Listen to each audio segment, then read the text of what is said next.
ఈరోజు వీడియోలోకి వచ్చి సురక్ష క్లినిక్ అండ్ డయాగ్నోస్టిక్స్ అనమాట. Main board IPO. ఇది కంపెనీ రివ్యూ చూసి అప్లై చేయాలా లేదా అని చూద్దాం. లేటెస్ట్ గ్రే మార్కెట్ ప్రీమియం ఎంత ఉందో చూద్దాం. ఈ కంపెనీ వచ్చి 2005లో స్టార్ట్ అయిందనమాట. సురక్ష డయాగ్నోస్టిక్ లిమిటెడ్ అని. ఈ కంపెనీ వచ్చి ప్యాథాలజీని రేడియాలజీ టెస్టింగ్కి తయారు చేస్తూ ఉంటుంది. అలాగే కంపెనీ కన్సల్టెన్సీ సర్వీసెస్ కూడా ఇస్తూ ఉంటుంది అనమాట. యాక్చువల్లీ కంపెనీ వచ్చి సెంట్రల్ రిఫరెన్స్ ద్వారా ల్యాబొరేటరీ వచ్చి 8 శాటిలైట్ ల్యాబొరేటరీస్ ద్వారా అలాగే 215 కస్టమర్ టచ్ పాయింట్స్ ఉంటాయి. అలాగే 49 డయాగ్నోస్టిక్ సెంటర్స్ కూడా ఉంటాయి అనమాట.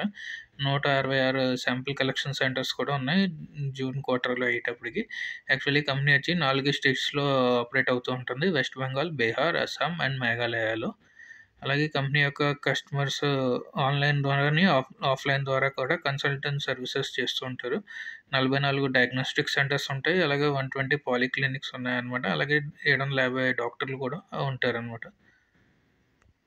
ఈ కంపెనీ వచ్చి 2 సెగ్మెంట్ల ద్వారా పనిచేస్తుంటుందన్నమాట. బిజినెస్ టు బిజినెస్ అని చెప్పి అలాగే బిజినెస్ టు కస్టమర్స్ అని చెప్పి పనిచేస్తుంటారు. బిజినెస్ టు బిజినెస్ వచ్చి 6% రెవెన్యూ వస్తే అలాగే బిజినెస్ టు కస్టమర్ అని చెప్పి 94% రెవెన్యూ వస్తుంటుంది అనమాట. రేడియాలజీ టెస్టుల ద్వారా మనకి 46% వస్తే ప్యాథాలజీ టెస్టుల ద్వారా మనకి 53.3% రెవెన్యూ వస్తుంది ఈ కంపెనీకి. అలాగే కన్సల్టేషన్ ద్వారా మనకి 1% రెవెన్యూ వస్తుంది అనమాట. మార్జిన్స్ బాగున్నాయి. బిజినెస్ మోడల్ కూడా బాగానే ఉందన్నమాట. కొంచెం ఫైనాన్షియల్స్ కూడా చూసి దాన్ని బట్టి చెప్తుంది. ఈ కంపెనీ యొక్క ఫైనాన్షియల్స్ చూసుకుంటే అసెట్ చూసుకుంటే 22లో 275 crores ఉంటాయి. 23 వచ్చేటప్పటికి 281 crores అనమాట. అలాగే 24లో చూసుకుంటే 300 crores. అలాగే జూన్ క్వార్టర్లో చూసుకుంటే 314 crores అసెట్ వాల్యూ ఉంది. రెవెన్యూ చూసుకుంటే 225 crores రెవెన్యూ వస్తే 22లో 23లో 193 crores వచ్చింది. 24లో 222 crores వచ్చిందనమాట. అలాగే ఫస్ట్ క్వార్టర్లో 61 crores వచ్చిందనమాట. ఓవరాల్గా ఈ 4 క్వార్టర్లో యావరేజ్గా చూసుకుంటే మనకి మళ్ళీ అదే రెవెన్యూ వస్తుంది. 24 కంప్లీట్ అయ్యేటప్పటికి ఓవరాల్గా ఏంటంటే 250-230 రేంజ్లో వచ్చే ఛాన్సెస్ ఉన్నాయన్నమాట రెవెన్యూ. అలాగే ప్రాఫిట్ ఆఫ్టర్ ట్యాక్స్ కానీ మనం చూసుకుంటే 22లో 20.82 crores వస్తే 23లో 6 crores వచ్చిందనమాట. 24లో చూసుకుంటే మళ్ళీ 23.13 crores వచ్చింది. అలాగే ఫస్ట్ క్వార్టర్లో చూసుకుంటే 7.67 crores ప్రాఫిట్ వచ్చిందనమాట. ఆపరేటింగ్ క్యాష్ కూడా నెగిటివ్లో ఏం లేదనమాట, పాజిటివ్లోనే వచ్చింది. 22లో 57 crores పాజిటివ్ జనరేట్ చేస్తే 23లో 40 crores పాజిటివ్లో జనరేట్ చేసింది అనమాట. 24లో 60 crores జనరేట్ చేసింది. ఫస్ట్ క్వార్టర్లో 18 crores ఆపరేటింగ్ క్యాష్ కన్సూమ్ చేసింది. బారోయింగ్స్ చూసుకుంటే ఏంటంటే 22లో 19 crores ఉంటే 23లో 14 crores ఉంది. 24లో 8 crores ఉంది. అలాగే జూన్ ఫస్ట్ క్వార్టర్లో చూసుకుంటే 7.57 crores ఉందన్నమాట. అలాగే ఎబిటా మార్జిన్ చూసుకుంటే మనకి ఓవరాల్గా 24% ఎబిటా మార్జిన్ ఉంది. ప్యాట్ మార్జిన్ చూసుకుంటే 10.40 ఎబిటా మార్జిన్ ఉందన్నమాట. Pat margin. కంపెనీ యొక్క కీ పెర్ఫార్మెన్స్ ఇండికేటర్ చూసుకుంటే ROE 14% ఉంది. ROCE 21% ఉంది. డెట్ టు ఈక్విటీ చూసుకుంటే 0.2% ఉందన్నమాట. ప్రైస్ టు బుక్ వాల్యూ 13.1 ఉంది. అది చాలా హై, ఎక్కువగా వాల్యుయేషన్స్ ద్వారా వచ్చింది. ప్రాఫిట్ ఆఫ్టర్ ట్యాక్స్ చూసుకుంటే 10.40 ఉందన్నమాట.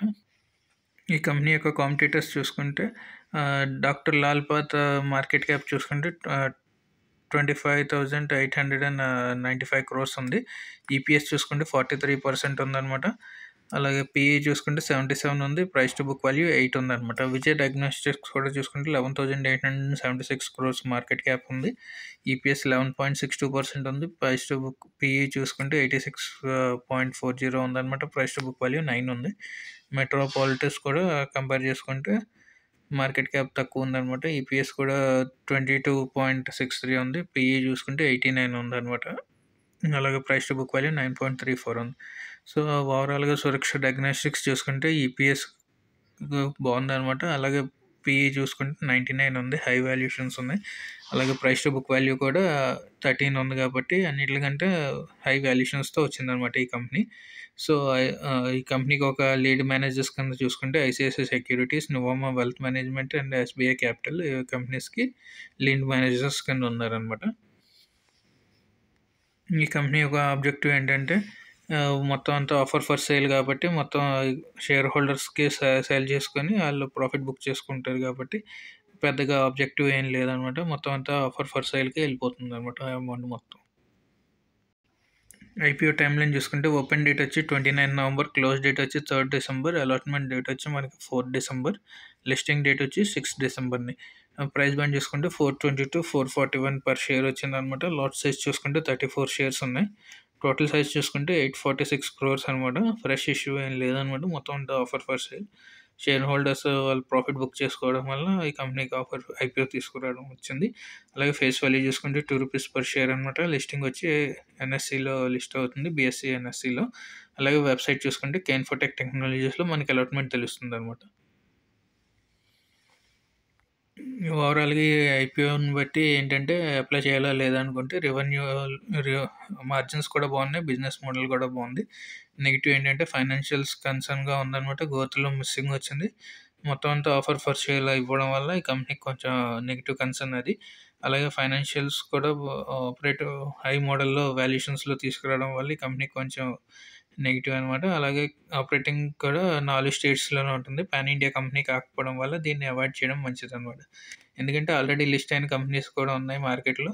దానికి సేమ్ వాల్యుయేషన్స్‌తో చూసుకుంటే ఇందులో వాల్యుయేషన్స్ హై ఉండడం వల్ల ఆ కంపెనీస్‌లో ఇన్వెస్ట్ చేసుకుంటే మనకి మంచిదనమాట. సో, ఓవరాల్‌గా ఏంటంటే ఎవరైతే లిస్టింగ్ గెయిన్స్‌కి అప్లై చేసుకోవాలనుకుంటే ప్రస్తుతానికైతే గ్రే మార్కెట్ ప్రీమియం 0 ఉంది. మేబీ ఓపెనింగ్ అయ్యేటప్పటికి ఏమైనా 10-15% రేంజ్‌లో వస్తే అంతకు మించి ఎక్కువ ప్రాఫిట్ కూడా వచ్చే ఛాన్సెస్ లేవనమాట ఈ ఐపీఓకి. సో, అప్లై చేయాలనుకుంటే రిస్కీ కొంచెం. ఎందుకంటే లాస్‌లో కూడా నెగెటివ్‌లో కూడా లిస్ట్ అయ్యే ఛాన్సెస్ ఉంటాయి కాబట్టి, మేబీ ఎవరైనా అప్లై చేయాలనుకుంటే రిస్క్‌తో అప్లై చేసుకోవచ్చు. లేదంటే అవాయిడ్ చేసుకుంటే మంచిదనమాట. Thank you for watching.